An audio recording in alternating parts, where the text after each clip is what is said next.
United அரபு Emirates அமீரகம் மீது drone தாக்குதலை நடத்தியிருக்கிறது ஈரான். இந்த தாக்குதல் தொடர்பான விவரங்களை விரிவாக விளக்கமாக இந்த காணொலியில் பார்க்க இருக்கின்றோம். அதேவேளையில் அமெரிக்க ஜனாதிபதி டொனால்ட் ட்ரம்ப் அவர்கள் ஈரானுக்கான மற்றொரு இறுதி எச்சரிக்கை ஒன்றை விடுத்திருக்கின்றார். விரைவில் ஈரான் மீது அமெரிக்காவும் இஸ்ரேலும் இணைந்து வான்வழி தாக்குதல்களை நடத்தலாம் என்று சொல்லி எதிர்வு கூறப்பட்டிருக்கிறது. எனவே அது குறித்த விவரங்களையும் இந்த காணொலியில் பார்க்க இருக்கின்றோம். இந்த செய்திகளுடன் மேலும் ஒரு சில செய்திகளும் தகவல்களும் இன்றைய காணொலியில் காத்திருக்கின்றன. அத்துடன் இன்றைய காணொலியில் 2 விசேஷமான வீடியோக்களை இணைக்க இருக்கின்றேன். அதில் ஒரு வீடியோ அமெரிக்காவில் நடந்த ஒரு விமான விபத்து, 2 விமானங்கள் நடுவானத்தில் ஒன்றோடு ஒன்று மோதிக்கொள்கின்ற காட்சி, அத்துடன் இங்கே லண்டனில் எடுக்கப்பட்ட மற்றொரு வித்தியாசமான வீடியோ ஒன்றையும் இந்த காணொலியில் பார்க்க இருக்கின்றோம். தமிழடியான் வேர்ல்டு யூடியூப் சேனலுக்கு உங்கள் அனைவரையும் வருக வருகவென அன்புடன் வரவேற்கின்றேன். வாருங்கள் காணொலிக்குள் போகலாம். யுனைடெட் அரபு எமிரேட்ஸ் அமீரகம் மீது ட்ரோன் தாக்குதல் ஒன்று நடத்தப்பட்டிருக்கிறது. ஈரானில் இருந்து நேற்று ஞாயிற்றுக்கிழமை இந்த தாக்குதல் நடைபெற்றிருக்கிறது. அதனுடைய விவரங்களை இப்பொழுது பார்ப்போம்.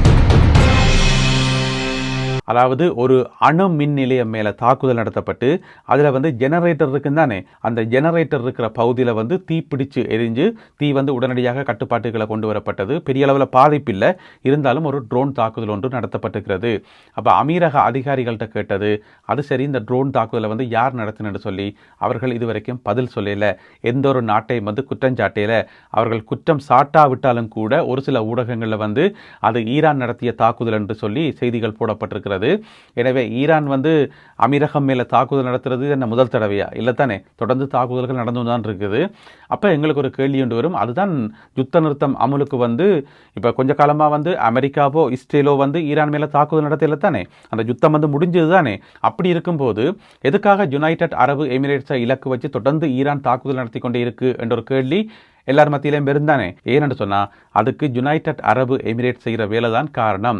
இஸ்ரேலோட ஒப்பந்தங்கள், இஸ்ரேலோட ஆயுத கொள்வனவுகள், இஸ்ரேலோட ரகசிய உறவுகள், இந்த மாதிரியான பிரச்சனையில் யுனைடெட் அரபு எமிரேட்ஸ் ஈடுபட்டிருக்கிறது.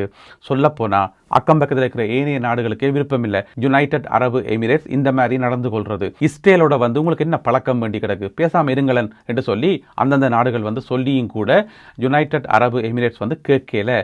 அதனால ஈரானுக்கும் யுஏஇக்கும் அமீரகத்துக்கும் இடையிலான அந்த முரண்பாடு இப்போ வேறு வடிவத்துக்கு வந்துட்டுது. அது வேறு பிரச்சனை, வேறு டிரெக்ஷனில் போயிட்டு அது இன்னும் கூர்மை அடைஞ்சு கொண்டு வருது என்று சொல்லப்படுது.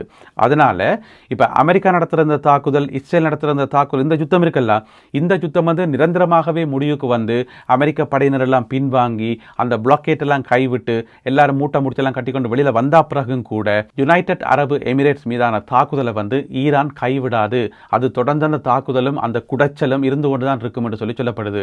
இன்றைக்கு இஸ்ரேலுடனான உறவை முற்றுமுழுதாக யுஏஇ தூக்கி எறியுதோ, அமீரகம் தூக்கி எறியுதோ, அது வரைக்கும் ஈரானுடைய தாக்குதல்கள் இருக்கும் என்று சொல்லி சர்வதேச போரியல் வல்லுநர்கள் சுட்டி காட்டியிருக்கின்றார்கள். இந்த 2 நாடுகளுக்கும் இடையிலான அந்த பகை கூர்மை அடைந்து வருகிறது என்று சொல்லப்படுகிறது. அதோட அந்த 39 நாட்கள் போர் நடக்கக்குள்ள யுஏஇ நைஸா ஒரு தாக்குதல் நடத்தினது ஈரான் மேல. ஈரானுடைய லவன் தீவு இருக்கு தானே, அதன் மேல ஒரு தாக்குதல் நடத்தினது, ஏவுகணை தாக்குதல். அது சம்பந்தப்பட்ட செய்திகளை நாங்கள் ஏற்கனவே காணொலிகளில் சொல்லியிருக்கிறோம். அந்த தகவல்கள் எல்லாமே இப்போதான் ஈரானுக்கு தெரிய வந்திருக்குது. எனவே ஈரானுடைய தாக்குதல்கள் தொடரும் என்று சொல்லி எதிர்பார்க்கப்படுகிறது. இது ஒரு புதிய போர்க்களமாகத்தான் நாங்கள் பார்க்க வேண்டியிருக்குது. எனவே என்னதான் நடக்கப் போகுது என்பதை பொறுத்திருந்து பார்ப்போம். அமெரிக்க ஜனாதிபதி டொனால்ட் ட்ரம்ப் அவர்கள் ஈரானுக்கான தன்னுடைய இறுதி எச்சரிக்கையை விடுத்திருக்கின்றார். அந்த எச்சரிக்கையில் என்ன சொல்லியிருக்காருன்னு சொன்னால், ஈரான் உடனடியாக முடிவெடுக்க வேண்டும்.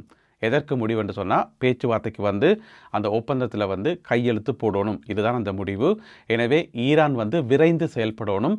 நேரம் போய்கொண்டே இருக்குது, காலம் பொன் போன்றது, அதனை ஈரான் உணர்ந்து கொள்ள வேண்டும் என்று சொல்லி ஒரு எச்சரிக்கை ஒன்றை கொடுத்திருக்கின்றார் அமெரிக்க ஜனாதிபதி டொனால்ட் ட்ரம்ப் அவர்கள். அமெரிக்க ஜனாதிபதி ஈரானுக்கு எதிராக இந்த மாதிரியான எச்சரிக்கைகள் விடுறது இது என்ன புதுசா?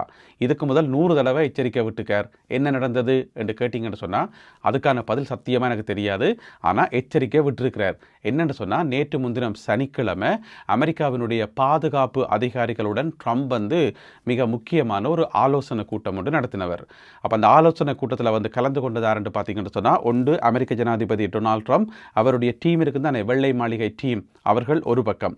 அங்கால பார்த்தீங்கன்னு சொன்னால் பென்டகன் இருக்குது தானே இராணுவ தலைமையகம் பென்டகன், அதைச் சேர்ந்த இராணுவ அதிகாரிகள் மற்ற போரியல் வல்லுநர்கள் இன்னும் ஒரு டீம். அப்போ இந்த 2 டீமும் சேர்ந்து டிஸ்கஷனில் வந்து ஈடுபட்டது. 2 டீமுக்கு இடையில் வந்து ஒரு முரண்பாடு வந்ததாக சொல்லப்படுது. அமெரிக்காவினுடைய இராணுவ தலைமையகம் பென்டகன் என்ன சொல்லியிருக்குன்னு சொன்னால் அந்த கூட்டத்தில் இந்த மாதிரி இப்படியே நாட்களை கடத்தி கொண்டு போய் ஒரு பிரயோசனம் இல்லை, நாங்கள் ஈரான் மேலே தாக்குதல் நடத்துவோம், நாங்கள் வந்து சில இலக்குகள் எல்லாம் தெரிவு செய்து வச்சுக்கிறோம், ஏற்கனவே வேவு நடவடிக்கைகள் எல்லாம் செய்து செயற்கை கோள் எல்லாத்தையும் அனுப்பி நாங்கள் நிறைய ஸ்பொட்டுகள் வந்து செலக்ட் பண்ணி வச்சுக்கிறோம், அந்தந்த ஸ்பொட்டில் வந்து தாக்குதல் நடத்தினோம்னு சொன்னால் ஓகே ஈரான் வந்து அடி பணிஞ்சு வரும், எனவே நாங்கள் தாக்குதலில் ஈடுபடுவோம் என்று சொல்லி பென்டகன் தரப்பு அதிகாரிகள் சொல்லியிருக்கிறார்கள். அதுக்கு வெள்ளை மாளிகை தரப்பு அதிகாரிகள் சொல்லியிருக்கிறார்கள், இல்லை இப்போ யுத்தத்தை நடத்தினா அது வந்து ஒருவேளை வெல்ல முடியாமல் போனால் மறுபடியும் பிரச்சனை வரும், இங்கே எங்களுக்கு அரசியல் ரீதியாக பிரச்சனை வரும், எலெக்ஷன் வரப்போது, பிறகு பொருளாதார பிரச்சனைகள் என்ன பிரச்சனைன்னு சொல்லி 1000 பிரச்சனைகள் இஞ்சால் இருக்குன்னு சொல்லி தங்கள பக்க பிரச்சனையை சொல்லியிருக்கிறோம். எனவே இராணுவ தரப்புக்கும் வெள்ளை மாளிகை தரப்புக்கும் இடையில வந்து ஒரு கருத்து முரண்பாடு உருவானதாக சொல்லப்படுது. இதுக்கிடையில் வந்து நேற்று ஞாயிற்றுக்கிழமை இஸ்ரேலினுடைய பிரதமர் பெஞ்சமின் நெத்தன்யாகு வந்து டொனால்ட் ட்ரம்ப் அவர்களோட வந்து ஃபோனில் காய்ச்சிக்கார். எனவே பெஞ்சமின் நெத்தன்யாகு ஃபோனில் கதைச்சாலே ஏதாவது சம்பவம் நடக்கும் என்று சொல்லி எதிர்பார்க்கலாம். இப்படித்தான் பிப்ரவரி மாதம் 28ஆம் தேதி யுத்தம் ஆரம்பிக்க முதலும் பெஞ்சமின் நெத்தன்யாகு ஃபோனில் கதைச்சு கடைசியாக பிரச்சனையாக போய் முடிஞ்சது. எனவே பெஞ்சமின் நெத்தன்யாகுவோட கதைச்சா பிறகுதான் ட்ரம்ப் வந்து இந்த எச்சரிக்கையை விடுத்திருக்கிறார், ஈரானுக்கு நேரம் நெருங்கி கொண்டிருக்கிறது, நேரம் பொன் போன்றது, உடனடியாக முடிவெடுங்கன்னு சொல்லி. இதுக்கிடையில் ஒரு சில அமெரிக்க ஊடகங்களில் செய்தி பார்த்தேன், மிக விரைவில் ஈரான் மேலே உண்மையிலேயே ஒரு தாக்குதல் ஒன்றை நடத்துவதற்கு அமெரிக்கா தயாராகி வருகிறது என்று சொல்லி அந்த செய்தியில் வந்து போடப்பட்டிருந்தது. எனவே எது உண்மை என்றதை நாங்கள் பொறுத்திருந்து பார்ப்போம். ரஷ்யாவினுடைய ஜனாதிபதி விளாடிமிர் புட்டின் அவர்கள் மிக விரைவில் சீனாவுக்கான தன்னுடைய பயணத்தை மேற்கொள்ள இருக்கின்றார். இப்போ தான் அமெரிக்காவினுடைய ஜனாதிபதி போயிட்டு வந்தவர், அந்த போய் வந்து ஒரு பிரயோசனமும் இல்லை, எந்த விதமான முக்கியமான ஒப்பந்தமும் போடப்படையலை. சரி, அது ஒரு பக்கம் இருக்க, இப்பொழுது ரஷ்யாவினுடைய ஜனாதிபதி விளாடிமிர் புட்டின் அவர்கள் சீனாவுக்கான தன்னுடைய பயணத்தை மேற்கொள்ள இருக்கின்றார். இதற்கான தயாரிப்பு பணிகள் ஏற்கனவே ஆரம்பித்து விட்டன. மிக முக்கியமாக ரஷ்யாவில் இருந்து மிக பிரம்மாண்டமான விமானம் ஒன்று, இப்போ நீங்கள் வீடியோவில் பார்க்குற இந்த விமானம் தான், மிக பிரம்மாண்டமான விமானம் ஒன்று பெய்ஜிங்கில் வந்து இறங்கி அந்த புட்டினுடைய வரவுக்கான சில ஆயத்த பணிகளை மேற்கொண்டார்கள். உங்களுக்கு தெரிந்தானே, புட்டின் ஒரு இடத்துக்கு போகிறார் என்று சொன்னால் அதுக்கு முதலே அவருடைய டீம், அவருடைய பர்சனல் பாதுகாப்பு அணியெல்லாம் வந்து ஃபுல்லாக செக் பண்ணி, தரோவாலாம் செக் பண்ணி, ஏதாவது பிரச்சனைகள் இருக்காண்டலான்னு சொல்லி அவர்கள் அந்த ஒரு குறிப்பிட்ட ஒரு ஏரியாவை வந்து தங்களுடைய கட்டுப்பாட்டுக்குள் எடுத்துருவார்கள். அவர்கள் சீனாவினுடைய இராணுவ அணியோடு சேர்ந்து அந்த கடமைகளில் வந்து ஈடுபடுவார்கள். அப்படியான அணி தான் இந்த விமானத்தில் வந்து இறங்கி இப்பொழுது தீவிரமான தேடுதல் வேட்டைகளும் சோதனைகளும் நடந்து கொண்டிருக்குது. இந்த விமானம் வந்து IL-76 என்று சொல்லப்படுற ஒரு விமானம். எனவே மிக விரைவில் ரஷ்யாவினுடைய ஜனாதிபதி விளாடிமிர் புட்டின் அவர்கள் சீனாவுக்கு செல்ல உள்ளார். அமெரிக்காவினுடைய வெள்ளை மாளிகையில் பணிபுரிகின்ற சில ஊழியர்கள் மீது மிக விரைவில் நடவடிக்கை எடுக்கப்படும் என்று சொல்லி ஒரு தகவல் ஒன்று வெளியாகி இருக்கிறது. எதற்காக நடவடிக்கை என்று சொன்னால், வெள்ளை மாளிகைக்குள்ள கதைக்கப்படுற ரகசியங்களை வந்து வெளியில் கசிய விடினமாம். அந்த ரகசியங்களை தெரிஞ்சு கொண்டு பங்கு சந்தையில் வந்து மாற்றங்களை ஏற்படுத்தினோம், பங்குகளை வந்து வாங்கினோம், விற்கினோம், இந்த மாதிரி வர்த்தக நடவடிக்கையில் வந்து ஈடுபடினோம்னு சொல்லி.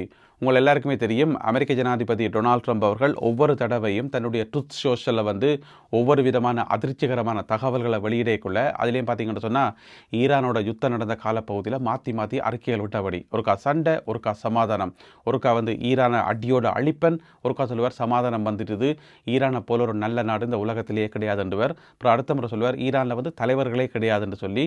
இன்னும் ஒரு தடவை சொல்லுவார் ஈரானுடைய தலைவர்கள் எங்களுடன் பேச்சுவார்த்தை நடத்தினார்கள் சொல்லி. மாற்றி சொல்கிறவரா இல்லையா? இப்படி அவர் மாற்றி அறிக்கைகள் விடுற ஒவ்வொரு தடவையும் எங்களுக்கு பார்க்கக்குள்ள அது ஏதோ கோமாளித்தனமாக இருக்கும். ஆனால் அது தனியாக கோமாளித்தனம் மட்டுமில்லாமல் அமெரிக்காவினுடைய பங்கு சந்தையில் பெரிய மாற்றங்களை வந்து உருவாக்கி கொண்டு வந்தது. ஒவ்வொரு அறிக்கைக்கு பிறகும் ஒருக்கா எரிபொருளோட விலை கூடும் அல்லது குறையும், தங்கத்தினுடைய விலை கூடும் அல்லது குறையும். யோசிச்சு பாருங்க, அமெரிக்காவினுடைய ஜனாதிபதியாக இருக்கிறது எவ்வளவு நல்ல மென பங்கு சந்தையை வந்து ஆட்டி படைக்கலாம் அவருடைய ஒவ்வொரு அறிக்கையிலையும். எனவே அப்படியான தகவல்களை வந்து ட்ரம்ப் வெளியிட போறார் என்று சொல்லி முன்கூட்டியே தெரிஞ்சு கொண்டு வெள்ளை மாளிகையில் வேலை செய்கிற சில ஊழியர்கள் வந்து என்ன செய்யணும்னு சொன்னால், ஒரு சில பிரபலமான கம்பெனிகள், ஒன்றினுடைய பேர் வந்து பொலி மார்க்கெட் என்று சொல்லப்படுற ஒரு கம்பெனி, இன்னும் ஒன்று கல்சி என்று சொல்லப்படுற இன்னும் ஒரு கம்பெனி, எல்லாரும் பார்த்தீங்கன்னு சொன்னால் இந்த கேம்பிளிங் இருக்கு தானே, சூதாட்டம், அதில் ஈடுபடுற கம்பெனிகள். இந்த நிறுவனங்களுக்கு என்ன செய்திருக்கணும்னு சொன்னால், வெள்ளை மாளிகையில் இருந்து நைஸாக தகவல்களை வந்து பாஸ் பண்ணிக்கணும். இந்த அடுத்த 5 நிமிஷத்தில் வந்து ட்ரம்ப் ஒரு அறிக்கை விட போகிறார். அவற்றை அறிக்கையை தொடர்ந்து பங்குச்சந்தை வந்து சரியும் அல்லது பங்குச்சந்தை வந்து உயரப்போகுது, அதுக்கேற்றபடி நீங்கள் எல்லாம் செட் பண்ணுங்கன்னு சொல்லி நம்ம போராடக்கு. இந்த மாதிரி உள்வீட்டு ரகசியங்களை தெரிந்து கொண்டு பணம் சம்பாதித்தார்கள் என்றதான் குற்றச்சாட்டு. இப்போ இந்த 2 கம்பெனிகள், கல்சி மற்றது பொலி மார்க்கெட், 2 கம்பெனிகள் மேலே விசாரணைகள் நடத்தப்பட போது. அது ஒரு பக்கம். வெள்ளை மாளிகையினுடைய ஊழியர்கள் நிறைய பேர் இதில் சிக்குவார்கள் என்று சொல்லி எதிர்பார்க்கப்படுகிறது. எனவே மேலதிக தகவல்களுக்காக காத்திருப்போம். அடுத்ததாக நான் ஏற்கனவே குறிப்பிட்ட அந்த 2 விசேஷமான வீடியோக்கள், அதில் முதலாவது வீடியோவை இப்போ பார்ப்போம். நேற்று ஞாயிற்றுக்கிழமை வந்து அமெரிக்காவில் ஒரு விமான கண்காட்சி ஒன்று நடந்தது, ஏர் ஷோ ஒன்று நடந்தது. அதில் வந்து 2 விமானங்கள் எதிர்பாராத விதமாக ஒன்றோடு ஒன்று மோதி, இரண்டுமே வந்து ஃபைட்டர் ஜெட்ஸ், ஒன்றோடு ஒன்று மோதி, அந்த ஒவ்வொரு விமானத்திலேயும் வந்து 2 பேர் இருந்தார்கள். 2 விமானிகளும் 2 உதவியாளர்களும் வைங்கவன். அந்த 4 பேருமே வந்து உடனடியாக வானத்தில் தூக்கி எறியப்பட்டு, ஆட்டோமேட்டிக்காக தூக்கி எறியப்பட்டு பரசூட் மூலம் கீழே குதித்து உயிர் தப்பியிருக்கிறார்கள். அவர்களுக்கு எந்த விதமான பிரச்சனையுமே இல்லை. ஆனால் அந்த விமானங்கள் 2 மோதி கீழே விழுந்து வெடித்திருக்கின்றன. அந்த காட்சியை இப்பொழுது பார்ப்போம்.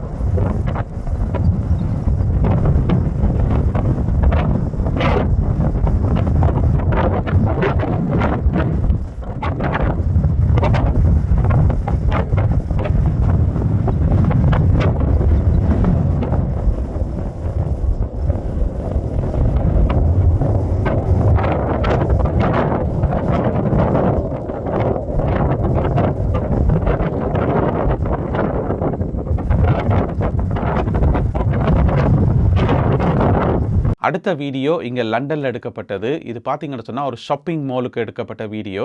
எதுக்கு இந்த ஆக்கள் எல்லாம் கூட பதறி அடித்து கொண்டு ஓடினோம், ஏதாவது பிரச்சனையா, ஏதாவது கத்தி குத்தா என்று கேட்டிங்கன்னு சொன்னால் அப்படி ஒன்றுமே இல்லை. நேற்று ஞாயிற்றுக்கிழமை என்ன நடந்ததுன்னு சொன்னால், ஸ்வாட்ச் என்று சொல்லி ஒரு மணிக்கூட்டு கம்பெனி ஒன்று இருக்குத்தானே, பிரபலமான கை கடிகாரங்களை உற்பத்தி செய்கிற கம்பெனி.